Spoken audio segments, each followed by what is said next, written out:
end to Harlow. I'm ready to do what's needed to take Harlow down. I know you have a plan. We must gather information from the friends of Mr. Bickle that Archie and Mrs. Bickle mentioned. Agabus Filbert, Otto Dibble, and Mr. and Mrs. Rabe. All right. I suggest that you speak with each of them while I head to the Hogshead. I saw some Ashwinders heading there.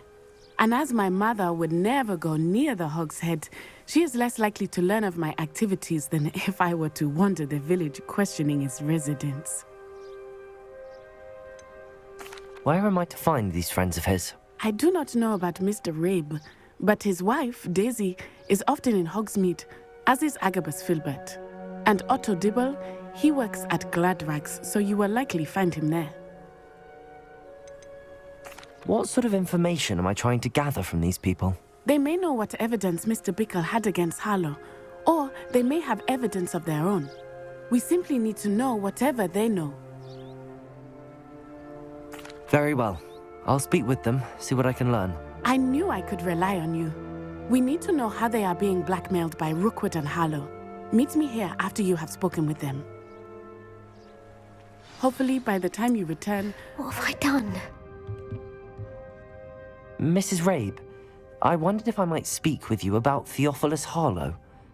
I'm a friend of the Bickles and am trying to gather evidence against him. Poor Joanna and little Archie. And now Harlow has taken my darling Isco. What do you mean? Why? I'm a security guard at Gringotts, and my husband is a curse breaker for them. Harlow approached me about helping him extort my colleagues into giving him treasures from the vaults. And you declined? Of course I declined. Repeatedly. I thought they'd given up, until I came home one night and found my husband gone, and a note affixed to my door with a knife. The note stated that I only had a few days to reconsider helping with some banking needs, and that my husband would appreciate it if I acted quickly. But the help Harlow wants is help that I cannot give, and my dearest Isco is paying the price. Why wouldn't Harlow extort your husband? Isco's job is even more removed from the vaults than mine. He travels the world for the bank. He could do nothing for Harlow. I'm the one in the bank on a daily basis, which evidently makes me an enticing target for blackmail. Are you sure the note means that your husband was kidnapped? What else could it possibly mean? Besides, I came home to find that someone had trampled the daisies in our garden. It may sound silly, but those were Isco's pride and joy. He would never have let that happen. Have you helped Harlow since your husband was taken? No, I'm worried sick about Isco, but he'd never want me to compromise my integrity. I also know that he's extremely clever. That said, I was hoping he would have escaped by now. It makes me concerned as to why he hasn't. Thank you, Mrs. Rabe. Knowing the lengths that Harlow will go to is helpful, albeit more than disturbing. Mr. Bickle was trying to help us, but now he's gone. I don't know what to do. I shall do all I can to get evidence against Harlow, Mrs. Rabe. Very well. Here's the note I received. You must be careful as well. Please don't put yourself in danger. Some evidence worth hanging on to. Thank you. I hope it's not too late. Now, please tell me you didn't take it, but perhaps it's been here all along. Mr. Dibble, may I speak with you? It's about Theophilus Harlow. I've nothing to say about him. May I interest you in a stunning cravat today? Please, sir, I'd like to help. I spoke to Mrs. Bickle. You know the Bickles? All right, but we must be discreet. Can't have Mr. Hill hearing this. I know Mr. Hill. He was kind to me the day of the troll attack. Oh, he's a good man, but even he wouldn't understand about Harlow. It started a few weeks ago. I was distracted, reading a note, when you-know-who came into the shop. I hid the note behind the counter and offered to help him. He stared at me for a moment, then asked me to check on an order he'd placed. I went into the storeroom to check on what turned out to be a non-existent order. When I returned, he was holding the note. What was in the note? It was a note from Rosie Hill, Mr. Hill's daughter. You see, we've been, well, secretly engaged these past 6 months. We haven't told Mr. Hill yet. I dare say he has higher hopes for her. Harlow advised me in no uncertain terms that my relationship with Rosie, not to mention my employment here, depended upon my cooperation. What does he ask you to do? It all happened so quickly. In an instant, he took a very expensive scarf from the counter, pocketed it, and smiled. He said, "Your secret is safe as long as I can supply my lady friend with delightful items like this every so often." I've been able to cover for his requests until now with some creative bookkeeping, but I can't keep it out for much longer. I'm terrified to say anything.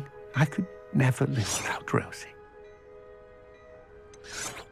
Could you give me a bit more detail about the note? That might help me to identify it should I come across it. It's on Rosie's special pink stationery. It has her monogram at the top, RH. That's how Mr. Hill would know it was real. What have you been doing to keep the extortion a secret? Well, as I mentioned, creative bookkeeping. And I've also been trying to cover the costs with my own savings, but I'm running out of money. Of course, none of this bodes well for my efforts to improve my circumstances and be worthy of Rosie. I met Mr. Hill the day of the troll attack. He was kind to me. Why don't you just tell him? He's a lovely man, but when it comes to Rosie, I fear he loses all perspective. He'd see this as a grave betrayal. I'd lose my job instantly, and Rosie as well. Thank you for telling me. I'm gathering evidence to take Harlow down. I would love nothing more than to see him rotting in Azkaban, but be careful. He's an awful man and incredibly dangerous. As for Rosie's letter, should you happen upon it, I have committed it to memory. You may destroy it immediately. Understood. Now hurry off before Mr. Hill returns. Where was I? We're on the right track. Now to find the last of Mr. Bickle's friends. Hello there. Excuse me, Mr. Filbert. I wondered if I might speak with you about your dealings with Theophilus Harlow. I hope to ease Mrs. Bickle's mind by gathering evidence against him. Oh, tragic what happened to Bickle. He wanted me to speak out against Harlow for an act of violence committed against me. But I feared Harlow's retaliation, and so I refused.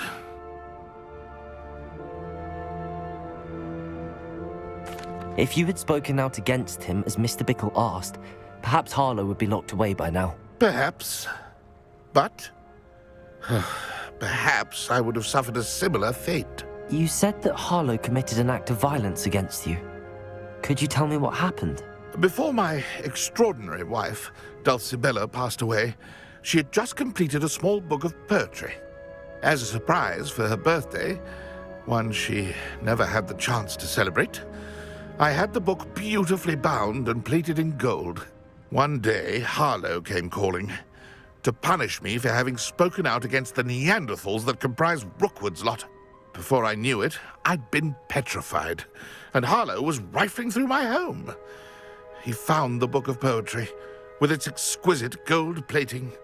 I watched helplessly, lying there in my entranceway as he walked away with the book, laughing as he went. I was shaken to my core. Still am, to be honest. I imagine you fear Harlow retaliating again, but do you mind if I share this information with Officer Singer? I suppose I have no choice. This extortion can't go on forever. You can pass it on to anyone who may be willing to help. Harlow does not like people talking, as you already know. I've spoken with Mr. Bickle's friend. Mr. Rabe, Daisy told me you'd been abducted. you spoke with my wife. How is she? Worried about you. Are you all right? I am all right. Thank you for coming. These locks are cursed, and there's an anti-apparition jinx on the cells. Even Natty's skill with wandless magic cannot free us. I need you to find my wand. Use mine. We'll find yours together once you're out of there. I need my wand for this. Using one with which I have no connection may not work as well or as quickly, and we cannot risk detection.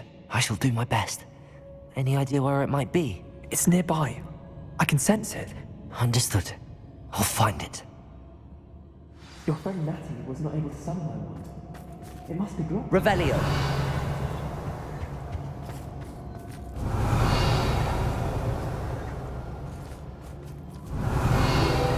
Mr. Rabe's wand could be in there.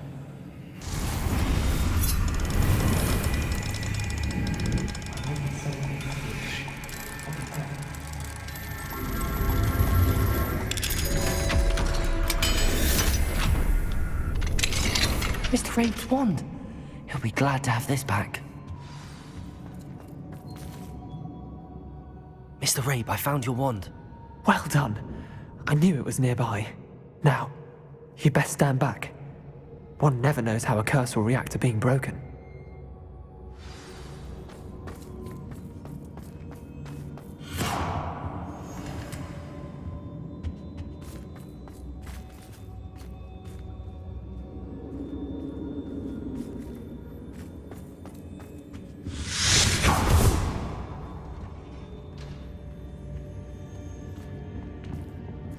Thank you, Mr. Isco. My pleasure. And thank you, my friend. We owe our lives to your bravery. I may be too weak to disapparate with you both, but I can try. You go ahead. Find Officer Singer. We will get out of here on our own. Very well. But be careful. Thank you, my young friends. Be prepared for a fight. These Ashwinders must pay.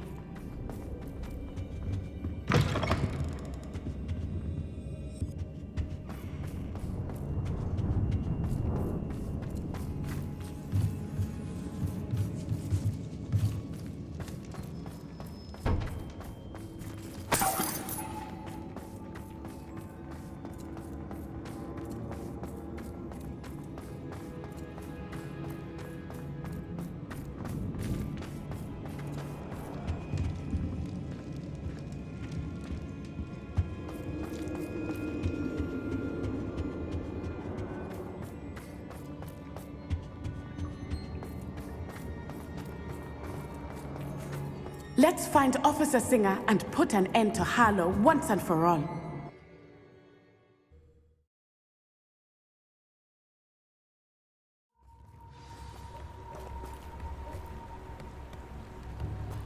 Natsai Onai.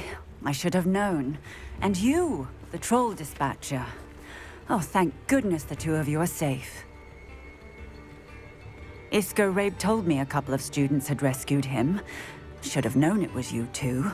Is Mr. Rabe all right? He is. I sent him home to his wife. Miss Onai, your mother will not be pleased to learn that you're still risking your safety pursuing these dangerous men. Actually, Officer Singer, Natty and I learned of several Hogsmeade residents who've had their lives threatened by the Ashwinders. In addition to abducting Mr. Rabe to blackmail his wife and Natty, Rookwood and Harlow have also extorted Agabus Filbert and Otto Dibble. I will look into all of that. As for the two of you, I appreciate what you're trying to do, but you are taking great risk. Next time, please let the authorities handle the Ashwinders. With all due respect, officer, the authorities haven't done much about any of this. There's more to taking down an organization like the Ashwinders than simply storming in and hauling them off based on a few accusations. I must insist that you leave them to us. We shall have no further discussion on this. Natsai, you may wish to speak with your mother about this before I do. My mother will not like this. Thank you again for rescuing me. We shall speak soon.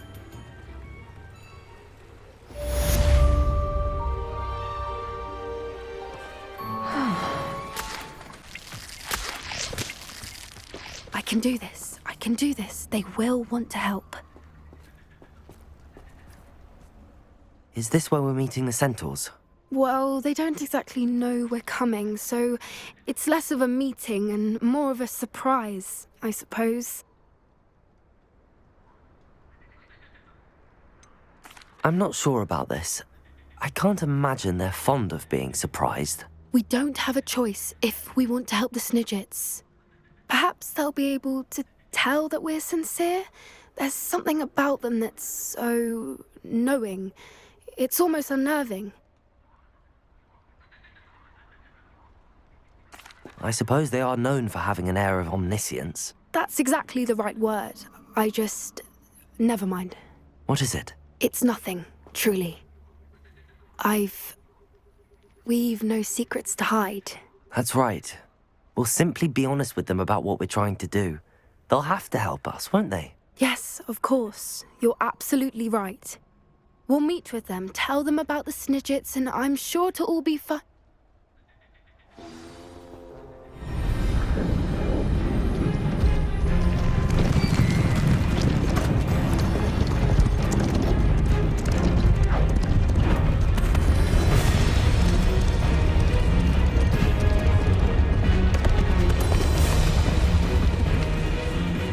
What do you think you're doing here, humans? Please! We were hoping to speak with you. Ah! I suppose you'd like a tale for your friends of the time you spoke to a centaur, and it spoke back. No, never! We're here because we need your help. Enough! You made a grave error in judgment in coming here, little witch.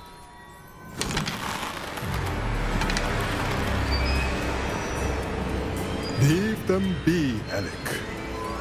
We do not harm the young. It is not our way. You forget your place, old fool. I'm the leader of this herd, and while you cling to our way, their kind continue to slaughter beasts like us without a care! From what I can see, they have slaughtered no one. They will leave here unharmed. Mark my words, Doran. If I ever see them again, it will be all 3 of your heads.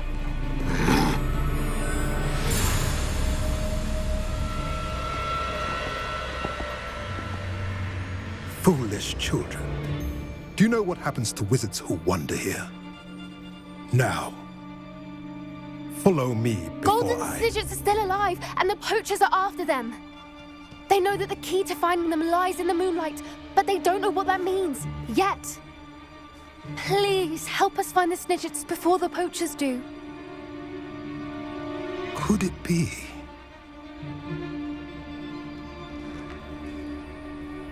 In the south, there is a cave within which lies what the poachers seek. A moonstone. Retrieve it and place it in the henge in the forest. I, on the other hand, must go speak with the herd. Find me after you have done this.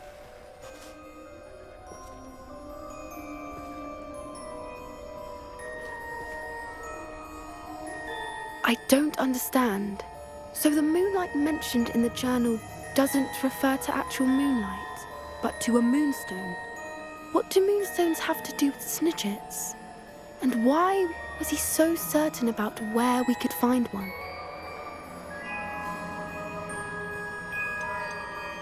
Isn't Moonstone all around us?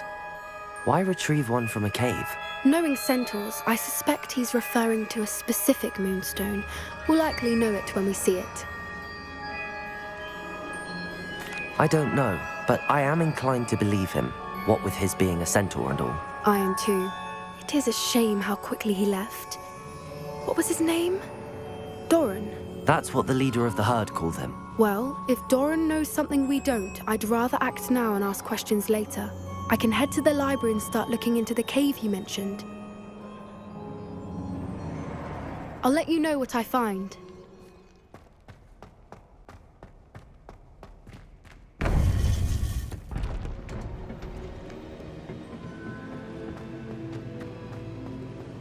Welcome back. Hello, Professor. I have news. The goblins are looking for something. Another repository. They've built drills to help with their search. Most troubling. Are these repositories like the broken container I found at Rookwood Castle? They are. I fear we have no time to lose. Have a look at the map. Fortunately, the next trial is fairly nearby. It's Hogwarts. As you know, I was headmistress in my time. My portrait hangs in the headmaster's office. In fact, I witnessed Professor Black learn of your arrival. And I'll confess that I wondered about you. Wait, is the next trial in the headmaster's office? It is. I had hoped that when the time came, the occupant of that office would be of help to us. Unfortunately, this headmaster seems wildly unconcerned with anything but himself. You'll need to access the office while he's away. I understand. Very well. I'll find some way to get in. Good. I shall meet you in my portrait there. Until then.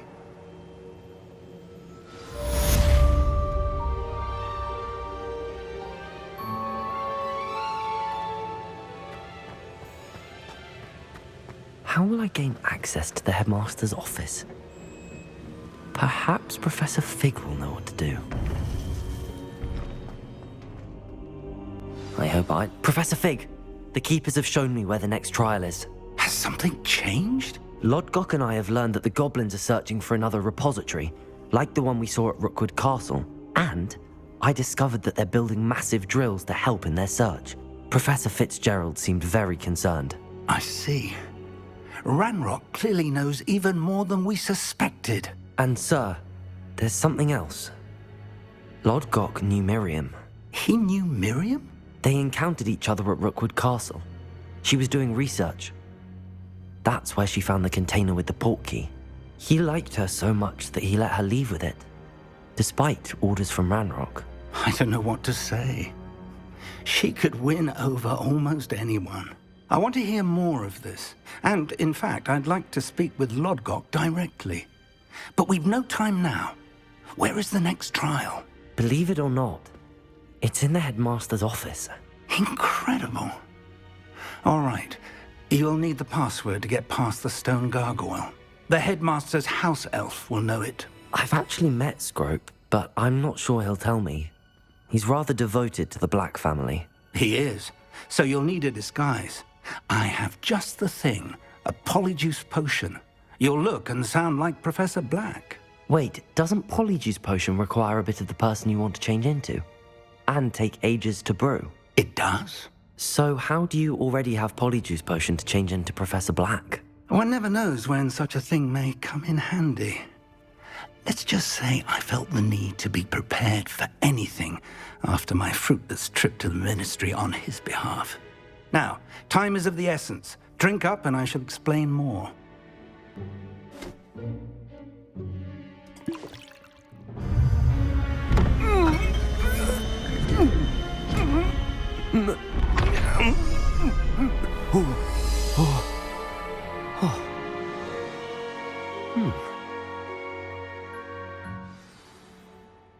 How do you feel? Incredible. I won't forget that taste anytime soon. How do I sound? Convincing. I've taken the liberty of transfiguring your robes. As we discussed, you'll need the password from Scrope, who could be anywhere in the castle. You might look for Professor Kagawa. She's taken to badgering the poor elf about Quidditch in the hopes that he can convince Black to change his mind. Thus far, unsuccessfully. I see. But what if Professor Black sees me? Leave him to me. I shall tell him where to meet a liaison from the Ministry in Hogsmeade. That should give you plenty of time. Thank you, Professor. I suppose we'll meet again in the map chamber. It's rather strange to hear gratitude coming from Professor Black. I'll see you there. Now to find the headmaster's house elf.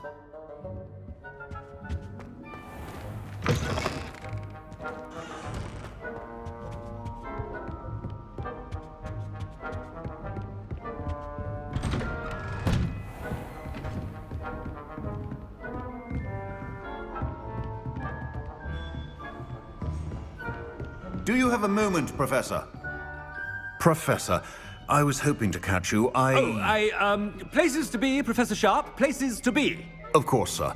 Only, you'd asked me about a particular potion, and I did? I did, yes. Well, spit it out, Sharp. I don't have all day. Probably best not to discuss it here, sir.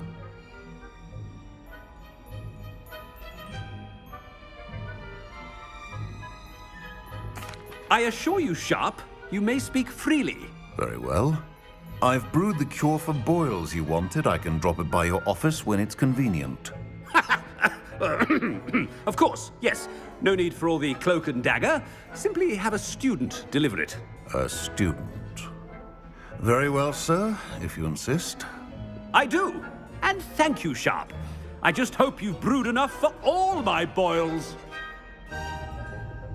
Now, to determine which student gets this rather unenviable task. Chewing with your mouth open? Where are your manners? Stand proud, purebloods.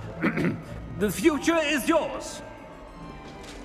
I thought I heard the headmaster approaching. Gareth! Mr. Weasley, what are you doing here? Don't you have somewhere to be? Oh, Professor, yes, of course. All sorts of places I'd rather be right now. Do you need something from me? I'm looking for my house elf. Surely you've seen him? Ah, the little one-eared fellow. I saw him heading to the Great Hall moments ago, muttering on about your, sterling graces, sir. I am watching you, Mr. Weasley. Mr. Redding, who owns Honeydukes, tells me some of his billywig stings recently went missing. Prime potion ingredient. And I know you fancy yourself a skilled potioneer. What? But, sir, I haven't been anywhere near Honeydukes. Bah! That's enough from you. Just know that I have eyes and ears everywhere. On your way, Mr. Weasley.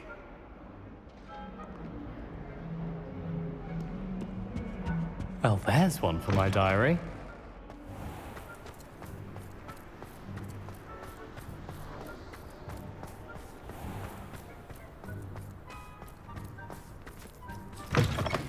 When I witness what passes for magic in these halls, I simply mourn for the future of the wizarding world. Professor Black, how are you, sir? Mr. Gaunt, where do you think you're going? I beg your pardon, sir. I'm simply on my way outside. Taking the day off, eh? Typical student, wasting the hours away. I have to write 20 inches on Dittany and its uses. Was heading to the greenhouse. Ah, yes! Mixed with bubo tuber pus makes a fine mustache paste. Yes, mustache paste. I find. Are you feeling all right, sir? You don't seem yourself. I assure you I am quite healthy, Gaunt. If I need a medical diagnosis, I shall head to St. Mungo's.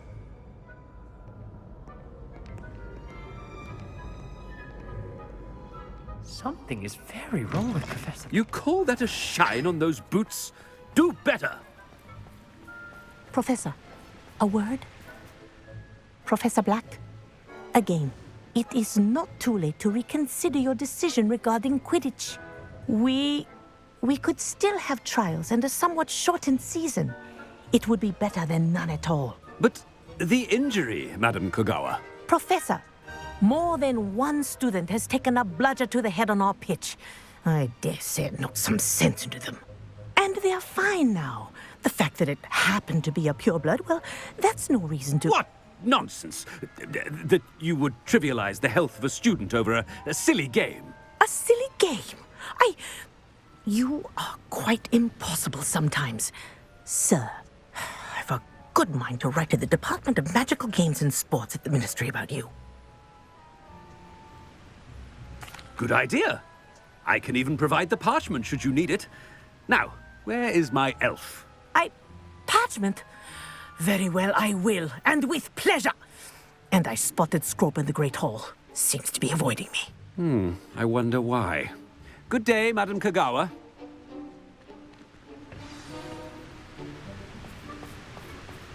What did we do to deserve him as a headmaster? Has anyone seen my ivory-handled hand mirror? Of course you haven't. My older sisters taught me everything I needed to know. Oh no, it's the headmaster and he's coming this way. Miss Broom, a word. Oh, Professor, this is an interesting surprise. It's Bloom, by the way. Remind me of your area of affinity, Broom. OWLs are swift approaching. Charms, sir. Non-verbal spells. Might work on one that makes me disappear. Well, keep at it, Broom. And before you know it, you'll be as invisible as that new fifth year seems to be. Well, they're as good as invisible to me, sir. Rotten little extortionist holding my diary hostage. What was that, Broom? Nothing, sir. Speaking of invisible, where's my blasted house elf? Something seems a little off with the headmaster.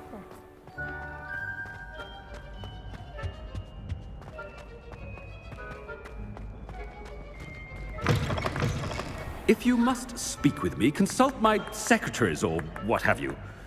Now move along.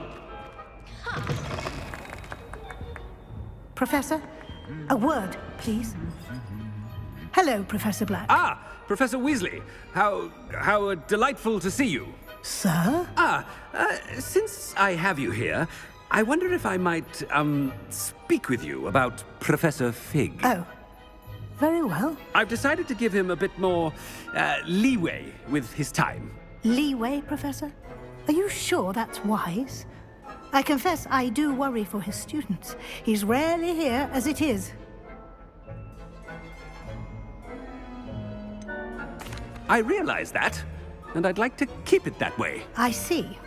But, sir, if I may, I am wary of how much time the new fifth year seems to be spending away from the castle, supposedly on Professor Fig's behalf. I've heard unsettling rumors of their escapades. Everything from sneaking into the Forbidden Forest to confronting Ranrock's loyalists and Rookwood's lot. What? Goodness. You cannot believe everything you hear, Professor. No, you cannot. I mean, I shall keep an eye on Fig. You simply keep doing the wonderful job that you're doing. Simply wonderful. Thank you. But I'm happy to look into... Good. That'll be all, Weasley. I mean, Professor Weasley. Good day. A wonderful job. Leeway for Professor Fig. I shall never understand that man. That ought to give Professor Fig some breathing room. Scope's as hard a worker as any house elf. Ahem! Attention, students! I hereby decree that the Great Hall be forthwith decorated in the stunning banners of Slytherin. I shall be taking no questions at this time. Or ever.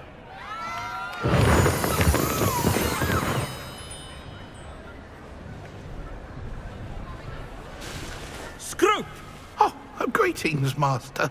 Remind me of the password to my office. Oh, but Master made Scrope swear never to tell anyone, even Master himself.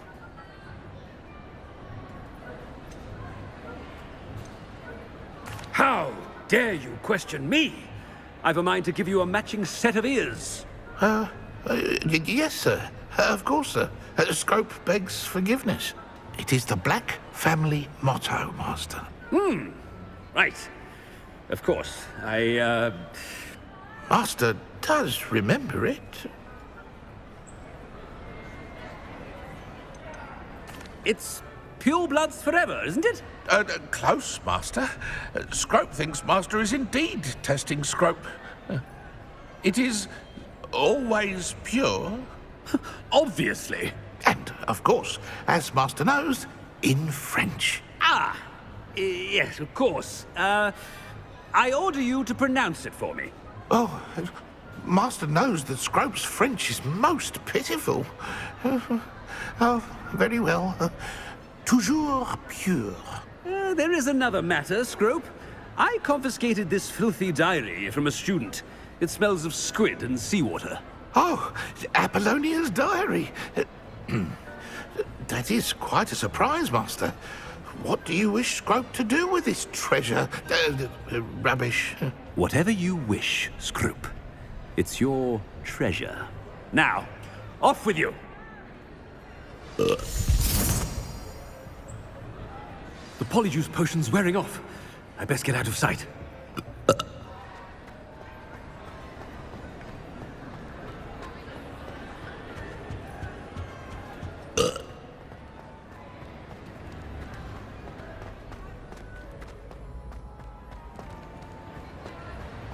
Made it just in time. It's wearing off.